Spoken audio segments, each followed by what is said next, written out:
alors Denis Kadima paye wana ye azobenga bina le bibo fanda bosula est-ce que bino na tawo ekonyo boko lukabo ke ne bosula Denis Kadima omoni te ke bino so bozongi na bino na kana ye pour boya ki na ko kene élection le bi akokene élection o ya mayu ya te akokene élection ezate ke accompagner buzoba te à l'époque la muka zaki yena mona mboka Adolphe Muzitu na se passe ba proposer ka idée wana bozo ki na sécurité o eza na kwa mutu siko bato baza na kwa mutu balelela banani to ba kima wapi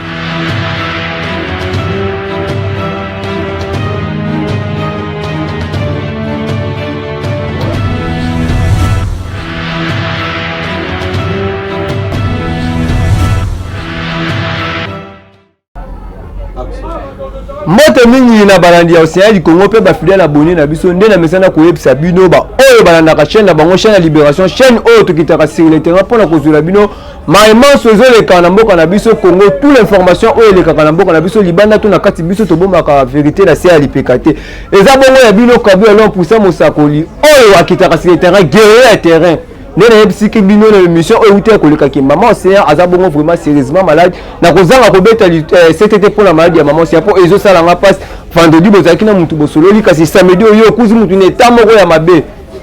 yango na koluka na kanga monoko na ngate bino bato bolingaka maman océan bobenga ya bozanga numéro na maman océan sérieusement vraiment malade azotelema te aza na problème na nerf sciatique na boyebi mokongolais eloko esalaka mouvement avant vana befo mokongo avant telema fo mokongo kasi aza na problème azo telema te azo lala ya ona lobaki na kosala moi vidéo moko na téléphone po bino bato bochaka te bo mona ke eta oyo maman océan aza nango merci beaucoup bali ko ngoma ni lelo na bino to komeka ko soya muke na mai oyo etali makambo mapona mina 2023 oh tous les congolais to moni atelemi balobi tozo zela mapona mi ah kala mi te ba propagande zo buma to tamboli pe na nzela to moni tala ba banderole ebele ya ba député o bakendaka assemblée pour la souci ya peuple te bakendaka na bango assemblée pour na ba souci ya mabota na bango kasi tomoni ye moko o tobengi président to papa o asimi nzungu aseni a lancé message que maponami ekosalama te yango nazongisi bale et pas papa de Nikadima. Papa de Nikadima. Tao nyonso oyo. Peuple congolais. To tao nyonso oyo. Bato balekisi. Pona koloba, pona makamba kotala oyo etani maponami. Etika biso 3 ou 4 mois pour maponami esalama. Yo bino lancé message que maponami ezalité. Pona nini bandeko na biso ya kwa mutu basangola kite. Et puis bino pour que ne kosakole bato baza na kwa mutu ri moyebo koma kuna ezate pour sécurité za na kwa mutu moyebo koma siko na tuni tango bino moko bozo kima sécurité o eza na kwa mutu siko bato baza na kwa mutu balelela banani to bakima wapi to baloba nini po bino bato boza sincère osilisa o etali insécurité eza na kwa mutu bato bazo kufa o bazo kata bato au jour au jour olobi ke moyen bokende kosakole bato baza na kwa mutu kuna te pourquoi pour insécurité eza kuna na kwa mutu moyen bokoma kuna eza te siko bato baza na kwa mutu baloba seke to ba peuple ya kwa mutu bino bozwi bosabote na bino bango to bosakrifie na bino bango po bolobi moyen bokoma kuna eza te oyo lobi nanga kulutu boketwa yambo oyo mboka nini oyo mboka lolenge nini moto awuti libanda ya koti na ndako azobeta bana na yo papa okangi maboko olobi na kokota te poso na koti mutu wana kobeta bana nga osabote bana na yo to sacrifier bana na yo to salini to protéger bango po bino gouvernement bino bato boza censé ya kosilisa insécurité eza na kwa mutu kasi bino bozwi décision bolobi bokokoma kuna te mpo bokende kosakole peuple eza kuna te yango topesa na biso mwana mboka Martin Fayulu Madidi yango nazolobaka émission euti ekolanda oyo botalaki nayebaki Martin Fayulu Madidi aza l'homme du peuple maloba oyo azoloba ezokokisama po aboyi kokende élection omoni teke bino nyonso bozongi na bino na kana ye po aboya ki na ko kene élection lobi akokene élection oya mayu ya te akokene élection ezate ke accompagner buzoba te akokene élection ezaki accueillir peuple a voté asepeli muto ata ye akobima tata ye te mais peuple a voté muto ya ko voté ye wana akobima mais c'était peuple a voté mutu mususu yo ke okobimisa batu mutu mususu akokene na ye yango te yango bozongi na kana ye na temps nyonso oyo bapoliticien basalisali bamakambo na bango tous les partis na mingi so toloba basangani mpona kosala babloka makambo na bango yo bino olobi ke maponami na 2023 ekoki kosalama eza te pourkui mosolo eza te ozoluka bovandisa bango bosolola bavanda table moko mpo basolola banda kala opesaki mitini to opesaki message wana te mpona nini ntango mwana mboka Martin Fayulu nayebaki ntango bazalaki à l'époque lamuka ezalaki ye na mwana mboka Adolphe Muzitu na sepas baproposaka ide wana avant tokende élection fo ye tosala oyo tobengi bongo réforme na makambo nyonso bino boboyaki yango sikoyo lelo oyo ozobenga bango puke yango mpe na tali mpe nazongisi su bale na bapoliticien nyonso oyo bolingaka peuple est ce que ntango bazobenga bino mpo bokende bovanda bosolola bokokende bovanda bosolola to bokoboya po soki bokeyi bosangana na bango bovanda bosolola seke bosabote mpe peuple mpo boproposa ide wana depuis kala avant kutu makambo ya rolme banda boyebi avant tokende na maponami avant tosala maponami avant peuple akende na rolma il faut tosala réforme tobongisa makambo nyonso oyo eza ya mabe yo boyaki koyoka kasi lelo ozongi su na kaya bapeple ya Martin Fayulu Madidi kaya bapeple congolais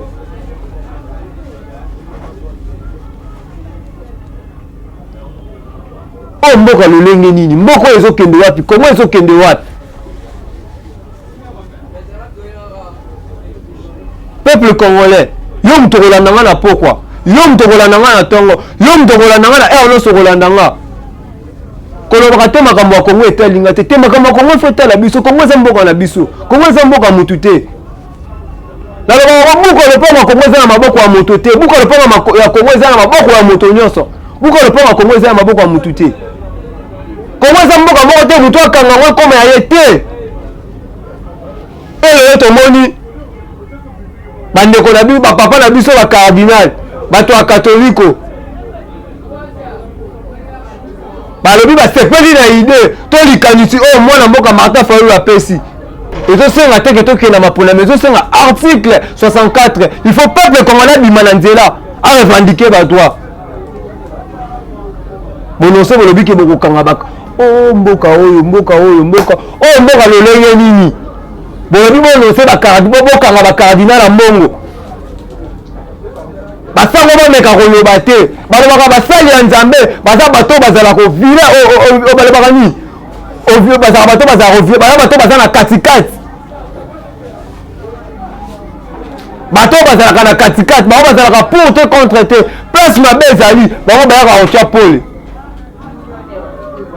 yango nauti koloba pourkoi bapoliticien congolais bazoluka bato balo me mutu koloba te na Congo place oyo omoni mabe kotia liloba te place oyo omoni mabe koloba te ata omoni nzinza oyingwana na Congo yo koloba te okanga munoko est ce que moko ekobonga bongo to moko ekotambola bongo Congo kotambola bongo na bapays ebele oyo eza na Afrique to na Europe ezalaka bongo soki omoni mabe yo koloba te ofandi okanga munoko soki peuple ezoloba te soki biso tozoloba te soki bato bazoloba te ndenge nini yo kobongisa mpo mutu fo abongisa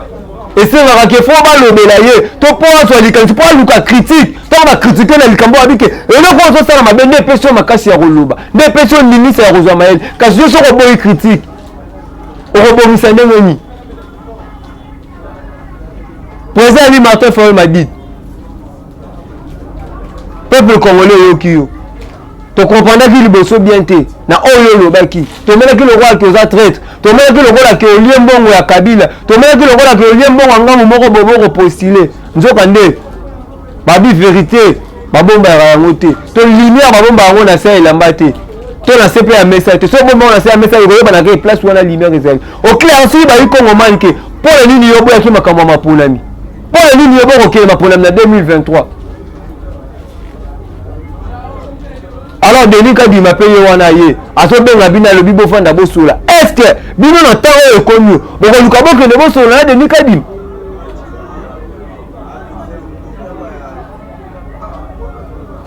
nini oyo bino bokosola na Denis Kadima nde aza mutu fo asolola na peuple non ke bino po peuple nde mutu avotaka bino bovotaka te fo asolola nde na peuple congolais élection ezosalama tala boye peuple bayoki bino bapoliticien bakoki kokete wana tuni eske bino mpe bokokende kovanda mpo opesaka ide to makanisi bofanda bosala réforme soki ni balobaka bayokaki bino te kasi lelo bamoni ke totikali na 4 ou 3 mois andimi ke bofanda bosolola est-ce que président Martin Fayulu dit okovanda osolola na bango kiti moko soki lelo ovanda osolola na bango est-ce que makambo ekobongo to soki lelo ovanda osolola na bango moto peuple congolais ovote nde ya kobima wana bale etikali na kana bino bale etikali na kana bino bapoliticien oyo boza na souci ya peuple congolais oyo boza na posa ya peuple congolais po mboka ezokende mabe insécurité ezali bato bazokufa kuyinda ya koloba te bato bazokufa na kwa mutu kasi Denis Kadima anonse alobi moye bango bakende kosakole kuna eza te sikoyo bamakambo ya bongo espoir nini to nini oyo tokopesa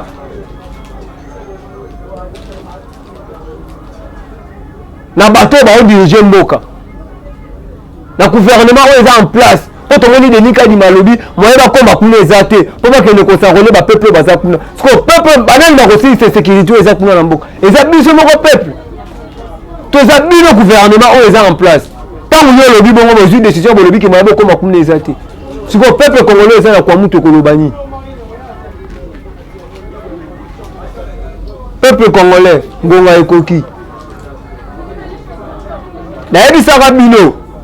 nazobalela esu iloba wana tokotia mokonzi na Congo na élection te peuple akomema mokonzi ye na motu ti palais du peuple ekosalama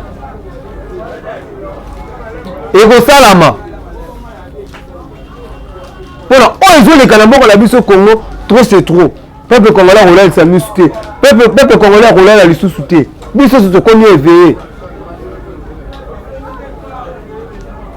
alors yo moto okolanda émission ya lelo partager s'abonner na Océan du Congo makambo ebandi benga baoyo beso basabonner na mteba ya kosabonner et puis bon soutenir mobuneli ya peuple congolais président Martin Fayulu Madid l'homme du peuple mutu azaka na souci ya peuple congolais mutu abunelaka peuple oyo tomoni na nzela azosukuma azolakisaki aza makasi ya peuple congolais tokita na elongo na terrain président Martin Fayulu Madid président kotengama te kokitisa peuple congolais na mokongo na yo te tambola na biso tala nzembo peuple bayembelaka yo Fayulu tambola na peuple epesaka esengo tambola na peuple nzembo peuple ayembelaka yo salela yango président Martin Fayulu Madid l'homme du peuple tous les congolais oyo boza libanda oyo boza na kati oyo boza wapi bosoutenir peuple congolais bosoutenir Martin Fayulu Madid ta oyo Congo ezokende eza soutien ya kofinga te eza te ya distraction te kofinga eza minduki ya bafaible eza te ya kopesa likanisi mpona Congo eza te ya kolukanisa kwa ya Congo ezwa esalama engana bino tokutani mikolo ezali koya bosabone na Océan du Congo ya uta koyebisa bino maman Océan kobosana te maman Océan est sérieusement vraiment malade nde nayebisaki bino na émission uta koleka mokolo na ye okolo na ye azosala mouvement te bobenga maman Océan basoutien na bino moyena ntanga bakombo ete te mpo boza ebele bosoutenir maman Océan bolobeli na bino moto alobelaka bino oyo lelo so bozomona bakabuya bazofanda na plateau bazosukuma c'est grâce à maman Océan alors bosoutenir ye botinda mpo maman Océan telema bino mpe bato bozala na mposa bobenga kabuya lo mpusa mosakoli na plus 243 82 96 11 798 plus 243 82 96 11 798 bobenga bokozwa ya bino molobeli kabo alon puissant ko simidenga te kasi pesa solution pour na mboka so etindenga na kobanga na ngelo côté mais pesa likansinyo pour na mboka pour mboka marché pour mboka etambama balobi to bongisa sima to kende so boboyi ko bongisa siko to kotambola bien te ngala mo to kutani mikolo ezali ko ya bayi